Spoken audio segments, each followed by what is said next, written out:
택시기사가 살해당한 지 닷새 뒤인 성탄절 새벽 4시 반쯤 경기도 고양시의 한 식당.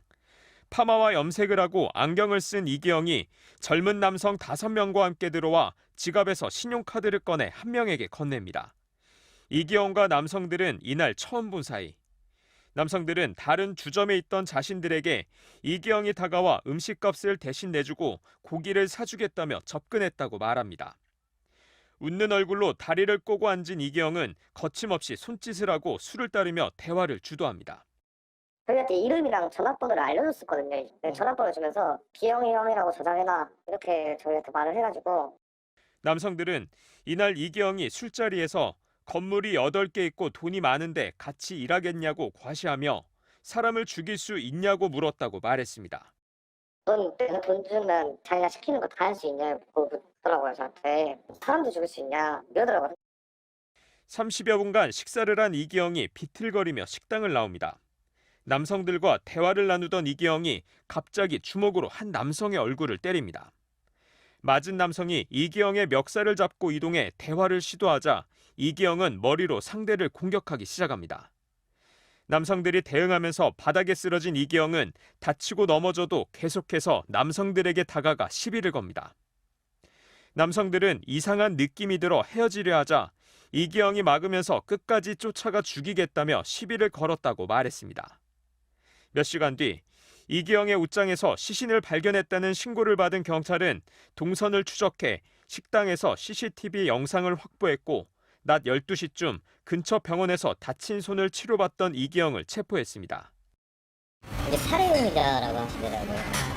그러다가 CCTV를 한 1시간가량 보시더니 이제 용의자 위치 파악됐다고 하고 그러고 나가셨었는데.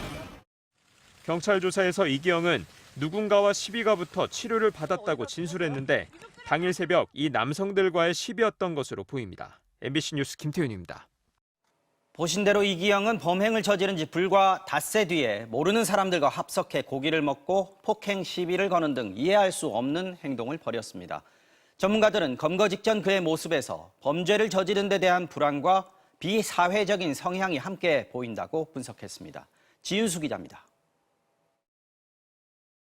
이기영이 모르는 남성들과 어울리기 위해 허세를 부리다 시비가 붙은 건 성탄절 새벽. 전문가들은 이기영이 사회적 관계 형성에 서투른 외톨이로 보인다고 분석했습니다.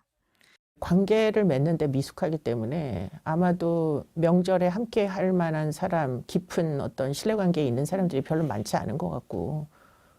택시기사를 살해한 지 닷새째였던 이날 아무렇지 않게 사람을 죽일 수 있냐고 물은 것에 대해선 타인의 감정을 못 느끼는 사이코패스적 성향이 있는 걸로 봤습니다. 자기가 저지른 2건의 살인 사건에 대해서는 전혀 죄의식을 느끼지 못한다. 잘못했다고 느끼지 못한다는 거죠. 또 굳이 자신의 범행을 언급하는 점에 대해 오히려 자신의 범행이 밝혀질지 모른다는 심한 불안감이 엿보인다고 분석했습니다. 스트레스를 푸는 이제 방법이기도 해요. 범죄를 저지른 자가 처벌받으니까 대신에 이제 일부의 사실들을 흘리는 거지. 이기영의 이런 비사회적인 성향은 이기지도 못할 싸움을 계속해서 거는 비합리적 특성과도 관계 있는 것으로 분석됐습니다. 먼저 뺨을 때리네. 이길 수도 없는 싸움을 지금 계속 하고 있는 것 같은데. 또 음주운전 이후 택시기사를 살해한 이기영이 다시 음주 후 폭행 시비에 휘말렸다는 점에서 알코올 의존증도 심각해 보인다고 분석했습니다. MBC 뉴스 지윤수입니다. 전 동거 여성과 택시기사를 잇따라 살해한 혐의를 받는 피의자의 신상이 공개됐습니다. 이름은 이기영, 나이는 만 31살입니다. 경찰은 이 씨가 유기했다고 진술한 동거 여성의 시신과 범행 도구를 찾기 위해 사흘째 수색을 벌였지만 성과는 없었습니다. 구나영 기자입니다. 택시기사와 전 동거 여성을 살해한 혐의로 구속됐던 피의자의 정체가 드러났습니다. 1991년생으로 만 31살의 이기영입니다. 경찰은 오늘 신상정보 공개 심의위원회를 열고 1시간 반가량 논의한 끝에 이 씨의 얼굴과 이름, 나이를 공개했습니다. 범행 수법과 관련 증거, 국민 알 권리와 범죄 예방 효과 등을 감안한 것으로 알려졌습니다.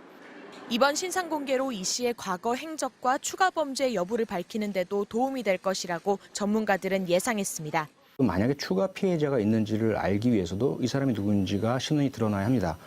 경찰 조사에서 이 씨는 자택에서 자전거를 수리하다 다툼이 생겼고 들고 있던 둔기를 던졌는데 동거 여성이 숨졌다며 우발적 범행을 주장했습니다. 하지만 경찰은 이 같은 주장이 석연치 않다고 보고 있습니다.